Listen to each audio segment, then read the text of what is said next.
ਸਤਿ ਸ਼੍ਰੀ ਅਕਾਲ ਜੀ। ਮੈਂ ਹਾਂ ਬਰਿੰਦਰ ਤੇ ਤੁਸੀਂ ਦੇਖ ਰਹੇ ਹੋ ਕਪੂਰਥਲਾ ਨਿਊਜ਼। ਦੋਸਤੋ, ਜਿਸ ਤਰ੍ਹਾਂ ਕਿ ਅੱਜ ਹੋਟਲ ਦੇ ਵਿੱਚ ਜਿੱਥੇ ਕਿ ਭਾਜਪਾ ਦੀ ਪ੍ਰੈਸ ਕਾਨਫਰੰਸ ਰੱਖੀ ਗਈ, ਉਸ ਦੇ ਵਿੱਚ ਜਦ ਕਿ ਜੋ ਰਣਜੀਤ ਸਿੰਘ ਖੋਜੇਵਾਲ ਸੀ, ਜੋ ਅਕਾਲੀ ਦਲ ਛੱਡ ਕੇ ਭਾਜਪਾ ਦੇ ਵਿੱਚ ਸ਼ਾਮਲ ਹੋਏ ਨੇ, ਇਸ ਟਾਈਮ ਸਾਡੇ ਨਾਲ ਮੌਜੂਦ ਨੇ। ਆਓ ਉਹਨਾਂ ਨਾਲ ਗੱਲਬਾਤ ਕਰਦੇ ਹਾਂ ਤਮਾਮ ਮੁੱਦਿਆਂ ਤੇ। ਕੀ ਕਾਰਨ ਹੈ ਉਹ ਜਿਹੜੀ ਉਹਨਾਂ ਨੇ ਬੀਜੇਪੀ ਜੁਆਇਨ ਕੀਤੀ ਹੈ। ਸਤਿ ਸ਼੍ਰੀ ਅਕਾਲ ਸਰ। ਸਤਿ ਸ਼੍ਰੀ ਅਕਾਲ ਜੀ ਸਾਰਿਆਂ ਨੂੰ, ਜੀ ਆਇਆਂ ਨੂੰ ਜੀ। ਸਰ, ਬੀਜੇਪੀ ਜੁਆਇਨ ਕਰਨ ਦਾ ਤੇ ਅਕਾਲੀ ਦਲ ਛੱਡਣ ਦਾ ਚੋਣਾਂ ਦੇ ਲਾਗੇ ਆ ਕੇ ਕੀ ਕਾਰਨ ਹੈ? ਦੇਖੋ, ਚੋਣਾਂ ਦੇ ਲਾਗੇ ਆਉਣ ਦਾ ਕਾਰਨ ਨਹੀਂ ਹੈ ਕੋਈ ਵੀ। ਇਹ ਜੋ ਸਾਡੀ ਟੀਮ ਸਾਰੀ ਕੰਮ ਕਰ ਰਹੀ ਆ, ਪਹਿਲਾਂ ਸ਼੍ਰੋਮਣੀ ਅਕਾਲੀ ਦਲ 'ਚ ਕੰਮ ਅਸੀਂ ਕੀਤਾ, ਪਹਿਲਾਂ ਬਲਾਕ ਸਮਿਤੀ ਚੇਅਰਮੈਨ ਕੀਤੀ, ਫਿਰ ਮਾਰਕੀਟ ਕਮੇਟੀ ਚੇਅਰਮੈਨ ਕੀਤੀ, ਫਿਰ ਆਪਣਾ ਜ਼ਿਲ੍ਹਾ ਪ੍ਰਧਾਨਗੀ ਕੀਤੀ। ਮੈਂ ਹੁਣ PAC ਮੈਂਬਰ ਸੀ ਅਕਾਲੀ ਦਲ ਦੇ ਵਿੱਚ। ਜੋ ਪੰਜਾਬ ਦੇ ਅੱਜ ਹਾਲਾਤ ਆ, ਬਹੁਤ ਮਾੜੇ ਆ। ਪੰਜਾਬ ਨੂੰ ਅਕਾਲੀ ਦਲ ਹੋਵੇ, ਆਮ ਆਦਮੀ ਪਾਰਟੀ ਹੋਵੇ, ਬਸਪਾ ਹੋਵੇ, ਜਿਹੜਾ ਵੀ ਮਰਜ਼ੀ ਹੋਰ ਪਾਰਟੀ ਹੋਵੇ, ਸਿਵਾਏ BJP ਤੋਂ ਕੋਈ ਬਚਾ ਨਹੀਂ ਸਕਦਾ। ਉਹਦਾ ਕਾਰਨ ਕੀ ਆ ਕਿ ਇਹਨਾਂ ਸਾਰਿਆਂ ਨੇ ਪੰਜਾਬ ਨੂੰ ਲੁੱਟਿਆ ਅਤੇ ਕੁੱਟਿਆ, ਪੰਜਾਬ ਨੂੰ ਦਾ ਖਜ਼ਾਨਾ ਖਾਲੀ ਕੀਤਾ। ਔਰ ਜਿਹੜੇ ਸਾਡੇ ਇੱਥੇ ਕਿਸਾਨ ਆ, ਖੁਦਕੁਸ਼ੀਆਂ ਕਰਨ ਲਈ ਮਜਬੂਰ ਹੋਏ। ਔਰ ਜਿਹੜੇ ਸਾਡੇ ਟੀਚਰ ਆ ਵਿਚਾਰੇ ਜਾਂ ਮੁਲਾਜ਼ਮ ਆ, ਉਹ ਰੋਜ਼ ਹੀ ਧਰਨੇ ਪ੍ਰਦਰਸ਼ਨ ਕਰਨ ਨੂੰ ਮਜਬੂਰ ਹੋਏ ਪਏ ਆ, ਔਰ ਉਹਨਾਂ ਨੂੰ ਰੋਜ਼ ਡਾਂਗਾਂ ਪੈ ਰਹੀਆਂ। ਸੋ ਮੈਂ ਆਪਣੇ ਪਰਿਵਾਰ ਨਾਲ, ਆਪਣੇ ਸਾਥੀਆਂ ਨਾਲ ਸਲਾਹ ਕੀਤੀ ਕਿ ਆਪਾਂ ਨੂੰ ਅਗਲਾ ਸਟੈਪ ਕੀ ਚੱਕਣਾ ਚਾਹੀਦਾ। ਸੋ ਉਹਨਾਂ ਸਾਰਿਆਂ ਨੇ ਇਹ ਸਲਾਹ ਕੀਤੀ ਕਿ ਆਪਾਂ ਜਿਹੜੀ ਭਾਰਤੀ ਜਨਤਾ ਪਾਰਟੀ ਆ, ਇਹ ਬਹੁਤ ਬੈਕਫੁੱਟ 'ਤੇ ਆ ਗਈ ਸੀਗੀ ਕਿਸਾਨੀ ਸੰਘਰਸ਼ ਦੇ ਵਿੱਚ। ਮੈਂ ਖੁਦ ਇੱਕ ਕਿਸਾਨ ਆ। ਅਸੀਂ ਉੱਥੇ ਸੇਵਾ ਵੀ ਕਰਦੇ ਰਹੇ ਜਾ ਕੇ ਆਪਣੇ ਸਿੰਘੂ ਬਾਰਡਰ ਦੇ ਉੱਪਰ ਜਾਂ ਹੋਰ ਸਥਾਨਾਂ ਉੱਪਰ ਜਿੱਥੇ ਵੀ ਸਾਨੂੰ ਕੋਈ ਆਵਾਜ਼ ਮਾਰਦਾ ਸੀ। ਪਰ ਉਹ ਸਾਡਾ ਇਨਸਾਨੀਅਤ ਤੌਰ 'ਤੇ ਫਰਜ਼ ਸੀ। ਹੁਣ ਮੋਦੀ ਸਾਹਿਬ ਨੇ ਉਹ ਤਿੰਨੇ ਜਿਹੜੇ ਕਾਲੇ ਕਾਨੂੰਨ ਸੀਗੇ ਉਹ ਰੱਦ ਕਰ ਦਿੱਤੇ ਆ। ਔਰ ਪੰਜਾਬ ਦੇ ਜਿਹੜੇ ਲੋਕ ਆ, ਉਹ ਦੁਬਾਰਾ ਜਿਹੜਾ ਆ ਉਹਨਾਂ ਝੁਕਾਅ BJP ਵੱਲ ਨੂੰ ਹੁੰਦਾ ਜਾ ਰਿਹਾ। ਕਿਉਂਕਿ ਮੈਂ ਮਿਲਦਾ ਰਿਹਾ ਸਾਰਿਆਂ ਨੂੰ ਕਿ ਕਿਸਾਨੀ ਜਿਹੜੇ ਲੀਡਰ ਆ, ਉਹ ਵੀ ਇਹ ਗੱਲ ਕਹਿ ਰਿਹਾ ਕਿ ਇਹ ਸਾਰੀਆਂ ਪਾਰਟੀਆਂ ਦੇ ਕੋਲ ਕੋਈ ਰੋਡ ਮੈਪ ਨਹੀਂ ਹੈ ਆਪਣੇ ਪੰਜਾਬ ਨੂੰ ਡਿਵੈਲਪ ਕਰਨ ਦਾ।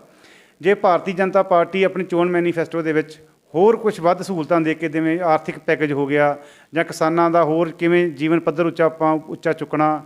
ਹੁਣ ਉਦਾਹਰਨ ਦੇ ਤੌਰ ਦੇ ਉੱਪਰ ਜਿਹੜੀ ਖੇਤੀ ਦੀ ਆਪਣੀ ਇੰਸ਼ੋਰੈਂਸ ਆ, ਉਹ ਇਕੱਲੇ ਪੰਜਾਬ ਵਿੱਚ ਲਾਗੂ ਨਹੀਂ, ਸਾਰੇ ਹਿੰਦੁਸਤਾਨ 'ਚ ਲਾਗੂ ਆ।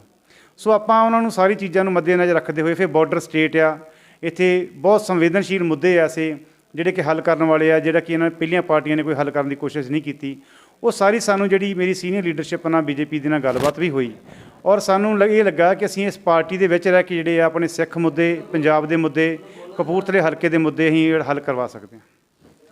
ਸਰ, ਕੀ ਕਾਰਨ ਲੱਗ ਰਿਹਾ ਕਿ ਜਿਸ ਤਰ੍ਹਾਂ ਕਿ ਦੇਖਿਆ ਜਾਵੇ ਕਿ ਕਾਫੀ ਅਫਵਾਹਾਂ ਵੀ ਆ ਰਹੀਆਂ ਨੇ, ਤੁਹਾਡੇ ਵੱਲੋਂ ਵੀ ਅਕਾਲੀ ਦਲ ਦੇ ਵਿੱਚ ਪਹਿਲਾਂ ਦਾਅਵੇਦਾਰੀਆਂ ਵੀ ਠੋਕੀਆਂ ਜਾ ਰਹੀਆਂ ਸੀਗੀਆਂ ਕਿ ਹਲਕਾ ਦੀ ਜਾ ਰਹੀ ਟਿਕਟ ਦੇ ਕਰਕੇ, ਕਿ ਹੁਣ ਵੀ ਅਫਵਾਹਾਂ ਇਹੀ ਆ ਰਹੀਆਂ ਕਿ ਤੁਹਾਡੀ ਜਿਹੜੀ ਟਿਕਟ ਦੀ ਦਾਅਵੇਦਾਰੀ ਉਹ 50% ਤੱਕ ਪੱਕੀ ਹੈ, ਜਾਂ ਖੋਜੇਵਾਲ ਸਾਹਿਬ ਇਹ ਚੀਜ਼ ਕਨਫਰਮ ਹੋਣ ਤੋਂ ਬਾਅਦ ਹੀ BJP 'ਚ ਆਏ ਨੇ? ਮੈਂ ਇਕੱਲੀ ਟਿਕਟ ਲੈਣ ਵਾਸਤੇ ਨਹੀਂ ਇੱਥੇ ਆਇਆ ਜੀ। ਮੈਨੂੰ ਪਹਿਲਾਂ ਬਸਪਾ ਵੱਲੋਂ ਵੀ ਆਫਰ ਸੀ, ਫਿਰ ਆਮ ਆਦਮੀ ਪਾਰਟੀ ਵੱਲੋਂ ਵੀ ਆਫਰ ਸੀ ਰਾਤੀ 9 ਵਜੇ ਤੱਕ। ਪਰ ਜੋ ਮੈਨੂੰ ਚੰਗਾ ਲੱਗਾ, ਜੋ ਮੇਰੇ ਸਾਥੀਆਂ ਦੀ ਸਲਾਹ ਸੀ, ਜੋ ਸਾਡੇ ਪਰਿਵਾਰ ਦੀ ਸਲਾਹ ਸੀ ਕਿ ਜਿਹੜਾ ਆਪਣਾ ਤੁਹਾਡਾ ਜਿਹੜੀ ਪੰਜਾਬ ਦੇ ਭੱਖ ਦੇ ਮੁੱਦੇ ਆ, ਉਹਨਾਂ ਨੂੰ ਹੋਰ ਕੋਈ ਪਾਰਟੀ ਹੱਲ ਨਹੀਂ ਕਰ ਸਕਦੀ। ਕਪੂਰਥਲਾ ਖਾਸ ਕਰਕੇ ਜਿਹੜਾ 20 ਸਾਲ ਤੋਂ ਰਾਣਾ ਗੁਰਜੀਤ ਸਿੰਘ ਇੱਥੋਂ MLA ਬਣਦੇ ਆ ਰਹੇ ਆ, ਉਹ ਇਸ ਸਿਵਾਏ ਲੋਕਾਂ ਨੂੰ ਕੁੱਟਣ ਤੋਂ ਜਾਂ ਲੁੱਟਣ ਤੋਂ ਜਾਂ ਪਰਚੇ ਕਰਾਉਣ ਤੋਂ ਇਲਾਵਾ ਹੋਰ ਕੁਛ ਉਹਨਾਂ ਨੇ ਕੀਤਾ ਨਹੀਂ। ਇੱਥੇ ਲੋਕ ਜਿਹੜੇ ਕਾਂਗਰਸੀ ਹੈਗੇ ਆ, ਪੱਕੇ ਕਾਂਗਰਸੀ ਆ, ਉਹ ਵੀ ਇਸ ਵੇਲੇ ਬਹੁਤ ਜ਼ਿਆਦਾ ਦੁਖੀ ਆ ਰਾਣਾ ਗੁਰਜੀਤ ਸਿੰਘ ਤੋਂ, ਬਦਲ ਚਾਹੁੰਦੇ ਆ। ਪਰ ਸ਼੍ਰੋਮਣੀ ਅਕਾਲੀ ਦਲ ਨੇ ਇੱਥੇ ਕੋਈ ਬਦਲ ਨਹੀਂ ਦਿੱਤਾ। ਉਹ ਹਮੇਸ਼ਾ ਇੱਥੋਂ ਮਾੜਾ ਕੈਂਡੀਡੇਟ ਦੇ ਕੇ ਉਹਨਾਂ ਨੂੰ ਖਾਨਾ ਪੂਰਤੀ ਕਰਦਾ ਰਿਹਾ। ਪਰ ਹੁਣ ਜਿਹੜਾ BJP ਦੇ ਵਿੱਚ ਆ ਕੇ, BJP ਤੋਂ ਮੇਰੇ ਤੋਂ ਸੀਨੀਅਰ ਲੀਡਰਸ਼ਿਪ ਵੀ ਇੱਥੇ ਬੈਠੀ ਆ, ਪਹਿਲਾਂ ਉਹਨਾਂ ਦਾ ਰਾਈਟ ਬਣਦਾ ਕਿ ਉਹ ਆਪਣੀ ਦਾਅਵੇਦਾਰੀ ਪੇਸ਼ ਕਰਨ। ਜਦੋਂ ਮੈਨੂੰ ਕਹਿਣਗੇ ਮੈਂ ਵੀ ਦਾਅਵੇਦਾਰੀ ਪੇਸ਼ ਕਰੂੰਗਾ, ਕਿਉਂਕਿ ਪੋਲੀਟੀਕਲ ਬੰਦੇ ਆ ਜੀ, ਅਤੇ ਇਲੈਕਸ਼ਨ ਲੜਨਾ ਹਰ ਇੱਕ ਦਾ ਮਨ ਕਰਦਾ ਜੀ। ਤੁਸੀਂ ਗੱਲ ਕਰ ਰਹੇ ਰਾਣਾ ਗੁਰਜੀਤ ਸਿੰਘ ਦੀ। ਰਾਣਾ ਗੁਰਜੀਤ ਸਿੰਘ ਜੀ ਪਿਛਲੇ 20 ਸਾਲਾਂ ਤੋਂ ਇੱਥੇ MLA ਹੈਗੇ, ਕੈਬਨਿਟ ਮਿਨਿਸਟਰ ਪਹਿਲਾਂ ਵੀ ਰਹੇ, ਹੁਣ ਵੀ ਕੈਬਨਿਟ ਮਿਨਿਸਟਰ ਨੇ। ਫਿਰ ਉਹਨਾਂ ਨੂੰ ਤੁਸੀਂ ਕਿਸ ਤਰ੍ਹਾਂ ਕਹਿ ਰਹੇ ਹੋ ਕਿ ਉਹ ਜਿਹੜੀ ਇੱਕ ਜੁੱਤੀ ਦੇ ਜ਼ੋਰ 'ਤੇ ਜਿੱਦਾਂ ਕਹਿ ਰਹੇ ਤੁਸੀਂ ਕਿ ਜਿੱਦਾਂ ਬਦਮਾਸ਼ੀ ਦੀ ਗੱਲ ਤੁਸੀਂ ਕਰ ਰਹੇ ਹੈ ਨਾ, ਉਹ ਕਿਸ ਤਰ੍ਹਾਂ ਤੁਸੀਂ ਕਹਿ ਰਹੇ ਕਿ ਉਹ ਇਸ ਚੀਜ਼ ਨਾਲ ਅੱਗੇ ਆ ਰਹੇ? ਹਾਲਾਂਕਿ ਜਿਹੜੀ ਪਿੱਛੇ ਜੋ ਇਲੈਕਸ਼ਨ ਹੋਈ ਹੈ MC ਇਲੈਕਸ਼ਨ ਦੀ, 45 ਜੋ MC ਦੀਆਂ ਟਿਕਟਾਂ ਸੀਗੀਆਂ, MC ਦੇ ਦਾਅਵੇਦਾਰ ਸੀ, ਉਹਨਾਂ ਨੇ ਜਿੱਤੇ ਟਿਕਟਾਂ ਜਿਹੜੀਆਂ ਦਿੱਤੀਆਂ ਸੀਗੀਆਂ ਉਹ ਜੇਤੂ ਰਹੇ। ਕਾਂਗਰਸ ਦੇ ਇੱਥੇ ਜਿਹੜੇ 45 MC ਜਿੱਤੇ ਆ। ਫਿਰ ਤੁਸੀਂ ਕਿਸ ਤਰ੍ਹਾਂ ਕਹਿ ਰਹੇ ਹੋ ਕਿ ਉਹ ਬਦਮਾਸ਼ੀ ਦੀ ਗੱਲ ਕਰ ਰਹੇ? ਨਹੀਂ, ਲੋਕਾਂ ਕੋਲ ਦੂਸਰਾ ਹੱਲ ਹੈ ਨਹੀਂ ਹੋਰ ਕੋਈ ਜੀ। ਲੋਕਾਂ ਕੋਲ ਦੂਸਰਾ ਚਿਹਰਾ ਹੈ ਨਹੀਂ ਕੋਈ ਵੀ। ਰਾਣਾ ਗੁਰਜੀਤ ਸਿੰਘ ਤੋਂ ਇਲਾਵਾ ਹਾਲੇ ਕਿਸੇ ਪਾਰਟੀ ਨੇ ਕੋਈ ਚਿਹਰਾ ਨਹੀਂ ਦਿੱਤਾ ਕਪੂਰਥਲੇ ਤੋਂ, ਹੋਰ ਕਿਸੇ ਪਾਰਟੀ ਨੇ, ਕਿ ਜਿਹੜਾ ਉਹਨਾਂ ਦੀ ਬਾਂਹ ਫੜ ਸਕੇ, ਉਹਨਾਂ ਨਾਲ ਖੜਾ ਹੋ ਸਕੇ ਔਰ ਰਾਣੇ ਗੁਰਜੀਤ ਦੀਆਂ ਜਿਹੜੀਆਂ ਵਧੀਕੀਆਂ ਦਾ ਵਿਰੋਧ ਕਰ ਸਕੇ। ਨਹੀਂ, ਤੁਸੀਂ ਹੁਣ ਯਾਨੀ ਕਿ ਜਦੋਂ ਅਕਾਲੀ ਦਲ 'ਚੋਂ ਇੱਧਰ BJP 'ਚ ਆ ਕੇ ਹੁਣ ਤੁਸੀਂ ਇਸ ਚੀਜ਼ ਦਾ ਵਿਰੋਧ ਕਰੋਗੇ? ਬਿਲਕੁਲ, ਸਾਡੀ ਲੀਡਰਸ਼ਿਪ ਰਲੀ ਹੋਈ ਸੀ ਰਾਣਾ ਗੁਰਜੀਤ ਸਿੰਘ ਜੀ ਨਾਲ। ਉਹਨਾਂ ਦੀ ਬਿਜ਼ਨਸ ਪਾਰਟਨਰ ਹੈਗੇ ਆ, ਉਹਨਾਂ ਸਾਂਝਾਂ ਹੈਗੀਆਂ। ਖੁਦ ਰਾਣਾ ਜੀ ਖੁਦ ਕਹਿ ਚੁੱਕੇ ਕਈਆਂ ਬੰਦਿਆਂ ਨੂੰ ਵੀ ਇਹ ਸਾਡਾ ਮੇਰਾ ਤਾਂ ਉਹਨਾਂ ਨਾਲ ਬਹੁਤ ਜ਼ਿਆਦਾ ਪਿਆਰ ਆ। ਸੋ ਇਸ ਕਰਕੇ ਜਿਹੜੀ ਗੱਲਬਾਤ ਹੈਗੀ ਆ ਵੀ ਆਪਾਂ ਇਸ ਪਰ ਕਪੂਰਥਲੇ ਦੇ ਲੋਕਾਂ ਦਾ ਕੀ ਕਸੂਰ ਆ? ਕਪੂਰਥਲੇ ਦੇ ਲੋਕ 20 ਸਾਲ ਤੋਂ ਕੋਈ ਡਿਵੈਲਪਮੈਂਟ ਨਹੀਂ ਹੋਈ ਇੱਥੇ। ਉਹਨਾਂ ਨੇ ਕਿਹਾ ਸੀ ਮੈਂ ਇੱਥੇ ਫੈਕਟਰੀਆਂ ਲਾਊਂਗਾ ਰੁਜ਼ਗਾਰ ਦੇਣ ਵਾਸਤੇ, ਉਹਨਾਂ ਨੇ ਹੋਰ ਗੰਨਾ ਮਿੱਲ ਲਾਊਂਗਾ ਇੱਥੇ, ਕੁਛ ਬਹੁਤ ਜ਼ਿਆਦਾ ਵਾਅਦੇ ਕਰਕੇ ਉਹ ਇੱਥੇ ਆਏ ਸੀਗੇ, ਪਰ ਉਸ ਤੋਂ ਬਾਅਦ ਉਹਨਾਂ ਨੇ ਸਵਾਏ ਪਰਚੇ ਕਰਾਉਣ ਤੋਂ ਜਾਂ ਸਵਾਏ ਡਰਾਉਣ ਧਮਕਾਉਣ ਤੋਂ ਹੋਰ ਕੋਈ ਕੰਮ ਨਹੀਂ ਕੀਤਾ। ਜੇਕਰ ਗੱਲ ਕਰੀਏ ਕਿਸਾਨਾਂ ਦੀ, ਕਿਸਾਨਾਂ ਤੁਸੀਂ ਕਹਿੰਦੇ ਤੁਸੀਂ ਖੁਦ ਕਿਸਾਨ ਹੋ, ਮਾਰਕੀਟ ਕਮੇਟੀ ਦੇ ਚੇਅਰਮੈਨ ਵੀ ਰਹਿ ਚੁੱਕੇ ਹੋ, ਪਰ ਉਹ ਇੰਨਾ ਕੁਝ ਹੋਣ ਦੇ ਬਾਅਦ ਫਿਰ ਜਿਹੜੀਆਂ ਹੁਣ ਕਿਸਾਨਾਂ ਦੀਆਂ ਜਿਹੜੀ ਸ਼ਹੀਦੀਆਂ ਵੀ ਗਈਆਂ ਉਸ ਚੀਜ਼ ਨੂੰ ਕੀ ਖੋਜਵਾਲ ਸਾਹਿਬ ਭੁੱਲ ਗਏ ਨੇ? ਨਹੀਂ, ਕਿਸਾਨ ਜਿਹੜੀ ਸ਼ਹੀਦ ਹੋਏ ਆ ਮੈਂ ਉਹਨਾਂ ਨੂੰ ਪ੍ਰਣਾਮ ਕਰਦਾ, ਉਹਨਾਂ ਨੂੰ ਲੱਖ ਲੱਖ ਵਾਰ ਨਮਸਕਾਰ ਕਰਦਾ। ਸਾਡੇ ਭਰਾ ਸੀ, ਸਾਡੀਆਂ ਭੈਣਾਂ ਸੀ, ਮੇਰੇ ਵੀ ਕੁਛ ਸੀਗੇ ਪਰਿਵਾਰਕ ਮੈਂਬਰ ਜਿਹੜੇ ਕਿ ਉੱਥੇ ਇੱਦਾਂ ਡੈਥ ਹੋਈਆਂ ਉਹਨਾਂ ਦੀਆਂ ਵੀ। ਪਰ ਹੁਣ ਜਦੋਂ ਆਪਾਂ ਮਸਲਾ ਜਿਹੜਾ ਸੀਗਾ ਉਹ ਹੱਲ ਹੋ ਗਿਆ, ਕਾਂਗਰਸ ਪਾਰਟੀ ਨੇ 84 ਦੇ ਵਿੱਚ ਜੋ ਕਿ ਸਿੱਖਾਂ ਨਾਲ ਕੀਤਾ ਪੂਰੇ ਹਿੰਦੁਸਤਾਨ ਦੇ ਵਿੱਚ, ਉਹ ਜਿਹੜਾ ਸੀਗਾ ਨਾ ਉਹ ਭੁੱਲਣਯੋਗ ਆ ਨਾ ਉਹ ਬਖਸ਼ਣਯੋਗ ਆ। ਪਰ ਭਾਰਤੀ ਜਨਤਾ ਪਾਰਟੀ ਨੇ ਐਸਾ ਕੀਤਾ ਵੀ ਕੁਛ ਨਹੀਂ ਕਿ ਜਿਹੜਾ ਕਿ ਉਹ ਜ਼ਿਆਦਾ ਬਦਨਾਮੀ ਹੋ ਗਈ ਕਿਸਾਨੀ ਸੰਘਰਸ਼ ਕਰਕੇ ਪੂਰੀ ਦੁਨੀਆ ਦੇ ਵਿੱਚ ਉਹਨਾਂ ਦੀ। ਪਰ ਹੁਣ ਜਦੋਂ ਆਪਾਂ ਤਿੰਨੇ ਕਾਨੂੰਨ ਜਿਹੜੇ ਆ ਉਹ ਰੱਦ ਹੋ ਗਏ ਆ ਅਤੇ ਹੁਣ ਜਿਹੜੇ ਕਿਸਾਨ ਘਰਾਂ ਨੂੰ ਵਾਪਸ ਵੀ ਆ ਗਏ ਆ, ਔਰ ਕਿਸਾਨਾਂ ਵਾਸਤੇ ਹੋਰ ਬਹੁਤ ਜ਼ਿਆਦੀਆਂ ਯੋਜਨਾਵਾਂ ਬਣਾਈਆਂ ਜਾ ਰਹੀਆਂ ਕਿ ਜਿਹੜੀਆਂ ਕਿਸਾਨਾਂ ਦਾ ਕਿਵੇਂ ਜੀਵਨ ਪੱਧਰ ਜਿਹੜਾ ਉੱਚਾ ਚੁੱਕਿਆ ਜਾ ਸਕੇ। ਫਿਰ ਆਪਾਂ ਨੂੰ ਕੋਈ ਉਸ ਪਾਰਟੀ ਦਾ ਪੱਲਾ ਫੜਨਾ ਜਿਹੜਾ ਕਿ ਪੰਜਾਬ ਦਾ ਭਲਾ ਕਰ ਸਕਦੀ ਹੋ। ਕੀ ਹੁਣ ਖੋਜੇਵਾਲ ਸਾਹਿਬ ਇੱਥੋਂ ਐਮਐਲਏ ਜਿਹੜੀ ਲੜਨਗੇ? ਦੇਖੋ, ਇਹ ਮੈਂ ਤੁਹਾਨੂੰ ਪਹਿਲਾਂ ਬੇਨਤੀ ਕਰ ਚੁੱਕਾ ਕਿ ਮੇਰੇ ਤੋਂ ਪਹਿਲਾਂ ਬਹੁਤ ਸੀਨੀਅਰ ਲੀਡਰਸ਼ਿਪ ਇੱਥੇ ਬੈਠੀ ਬੀਜੇਪੀ ਦੀ, ਉਹਨਾਂ ਨੇ ਆਪਣੇ ਬਾਇਓਡਾਟਾ ਭੇਜੇ ਹੋਏ ਆ ਉੱਥੇ, ਉਹਨਾਂ ਪਾਰਟੀ ਨੂੰ ਮੰਗਾਏ ਹੋਏ ਆ। ਮੇਰੇ ਕੋਲ ਮੰਗਣਗੇ ਮੈਂ ਵੀ ਦਊਂਗਾ, ਪਰ ਮੈਂ ਕੋਈ ਸ਼ਰਤ ਨਹੀਂ ਹੈ ਵੀ ਮੈਂ ਇੱਥੋਂ ਇਲੈਕਸ਼ਨ ਲੜੂੰਗਾ। ਮੈਂ ਜੋ ਵੀ ਇੱਥੋਂ ਕੈਂਡੀਡੇਟ ਕਮਲ ਦੇ ਫੁੱਲ ਦੇ ਉੱਪਰ ਆਊਗਾ, ਅਸੀਂ ਉਹਦੀ ਡਟ ਕੇ ਤਨ ਮਨ ਧਨ ਦੇ ਨਾਲ ਸੇਵਾ ਕਰਾਂਗੇ। ਵਿੱਕੀ ਗੁਜਰਾਲਾ ਜੀ, ਬਹੁਤ ਲੰਬਾ ਸਮਾਂ ਤੁਸੀਂ ਅਕਾਲੀ ਦਲ ਵਿੱਚ ਰਹੇ ਹੋ, ਅਕਾਲੀ ਦਲ ਦੀ ਸੇਵਾ ਕੀਤੀ, ਅਕਾਲੀ ਦਲ ਛੱਡ ਕੇ ਹੁਣ ਜਦੋਂ ਕਿ ਚੋਣਾਂ ਆ ਗਈਆਂ ਹੈ ਭਾਜਪਾ ਵਿੱਚ ਜੁਆਇਨ ਤੁਸੀਂ ਕਰ ਲਈ ਹੈ, ਕੀ ਕਾਰਨ? ਬਾਈ ਜੀ, ਪਹਿਲਾਂ ਤਾਂ ਮੈਂ ਬੂਲਾ ਨਿਊਜ਼ ਦਾ ਧੰਨਵਾਦ ਕਰਦਾ ਹਾਂ ਕਿ ਤੁਸੀਂ ਆਏ ਹੋ, ਜੀ ਆਇਆਂ ਨੂੰ ਆਖਦਾ।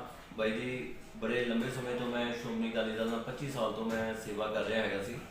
ਹੁਣ ਜਿਹੜੇ ਸ਼੍ਰੋਮਣੀ ਅਕਾਲੀ ਦਲ ਦਾ ਜਿਹੜਾ ਸਿਸਟਮ ਆ, ਹੁਣ ਜਿਹੜੇ ਪੁਰਾਣੇ ਜਾਂ ਟਕਸਾਲੀ ਅਕਾਲੀ ਪਰਿਵਾਰ ਹੈਗੇ ਆ, ਉਹ ਜਿਹੜਾ ਇੱਜ਼ਤ ਜਾਂ ਮਾਨ ਸਨਮਾਨ ਆਪਾਂ ਕਹਿ ਦਈਏ, ਉਹ ਸ਼੍ਰੋਮਣੀ ਅਕਾਲੀ ਦਲ ਦੇ ਵਿੱਚ ਨਹੀਂ ਰਿਹਾ। ਵਰਕਰ ਦੀ ਜਿਹੜੀ ਕਦਰ ਹੋਣੀ ਚਾਹੀਦੀ ਆ, ਮਿਹਨਤੀ ਵਰਕਰ ਦੀ, ਉਹ ਬਿਲਕੁਲ ਨਹੀਂ ਰਹੀ ਹੈਗੀ। ਕੁਝ ਜਿਹੜੇ ਗਲਤ ਫੈਸਲੇ ਆ ਪਾਰਟੀ ਪ੍ਰਧਾਨ ਜੀ ਵੱਲੋਂ ਲਿੱਤੇ ਗਏ ਆ, ਜਿਹਦੇ ਕਰਕੇ ਪੂਰੇ ਪੰਜਾਬ ਦੇ ਵਿੱਚ ਕੁਝ ਜਗ੍ਹਾ ਟਿਕਟਾਂ ਦੇ ਵਜੋਂ ਰੋਸ ਪਾਇਆ ਜਾ ਰਿਹਾ, ਕੁਝ ਜਗ੍ਹਾ ਵਰਕਰ ਜਿਹੜੇ ਮਿਹਨਤੀ ਹੈਗੇ ਆ ਉਹਨਾਂ ਨੂੰ ਅੱਖੋਂ ਪਰੋਖਿਆ ਕੀਤਾ ਜਾ ਰਿਹਾ ਉਹਦੀ ਮਿਹਨਤ ਨੂੰ। ਤੇ ਜਿਹੜੀ ਗੱਲ ਆਪਾਂ ਬੀਜੇਪੀ ਦੀ ਕਰੀਏ, ਬੀਜੇਪੀ ਨੂੰ ਇਸ ਲਈ ਮੈਂ ਚੁਣਿਆ ਹੈਗਾ ਵਾ, ਜਿਹੜੇ ਲੰਬੇ ਸਮੇਂ ਤੋਂ ਜਿਹੜੇ ਮਾਨਯੋਗ ਸਾਡੇ ਪ੍ਰਧਾਨ ਮੰਤਰੀ ਸ਼੍ਰੀ ਨਰਿੰਦਰ ਮੋਦੀ ਜੀ ਹੈਗੇ ਆ, ਦੇਸ਼ ਦੇ ਲਈ, ਰਾਸ਼ਟਰੀ ਹਿੱਤ ਲਈ ਬੜੇ ਵਧੀਆ ਕੰਮ ਕਰ ਰਹੇ ਆ, ਜਿਹਨੂੰ ਦੇਖ ਕੇ ਮੈਂ ਉਹਨਾਂ ਦੀਆਂ ਨੀਤੀਆਂ ਤੋਂ ਪ੍ਰਭਾਵਿਤ ਹੋ ਕੇ ਤੇ ਬੀਜੇਪੀ ਦਾ ਜਿਹੜਾ ਮੈਂ ਪੱਲਾ ਫੜਿਆ ਹੈਗਾ ਵਾ।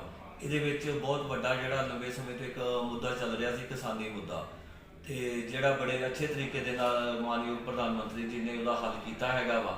ਤੇ ਉਹਦੇ ਵਿੱਚ ਜਿਹੜੇ ਕਾਨੂੰਨ ਰੱਦ ਕੀਤੇ ਆ, ਤੇ ਮੈਂ ਉਹਨਾਂ ਦਾ ਤਹਿ ਦਿਲੋਂ ਧੰਨਵਾਦੀ ਆ।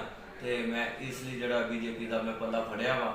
ਤੇ ਜਿਹੜੇ ਪੰਜਾਬ ਦੇ ਕੁਝ ਮਸਲੇ ਹੈਗੇ ਆ, ਭਾਵਾਂ ਕਾਲੀ ਸੂਚੀ ਦੇ ਰਹੇ ਹੈਗੇ ਆ, ਤੇ ਭਾਵਾਂ ਪੰਜਾਬ ਦੀ ਭਾਈਚਾਰਕ ਸਾਂਝ ਦੇ ਰਹੇ ਹੈਗੇ ਆ, ਤੇ ਅਸੀਂ ਇਹ ਚਾਹੁੰਦੇ ਆ ਕਿ ਸੈਂਟਰ ਦੇ ਸਹਿਯੋਗ ਦੇ ਨਾਲ ਉਹ ਵਧੀਆ ਤਰੀਕੇ ਦੇ ਨਾਲ ਅਸੀਂ ਇਹਨਾਂ ਕੋਲੋਂ ਹੱਲ ਕਰਵਾਵਾਂਗੇ, ਤੇ ਪੰਜਾਬ ਤੇ ਪੰਜਾਬੀਅਤ ਦੀ ਜਿਹੜੀ ਗੱਲ ਆ ਬੜੇ ਵੱਡੇ ਪੱਧਰ ਦੇ ਉੱਤੇ ਅਸੀਂ ਰੱਖਾਂਗੇ।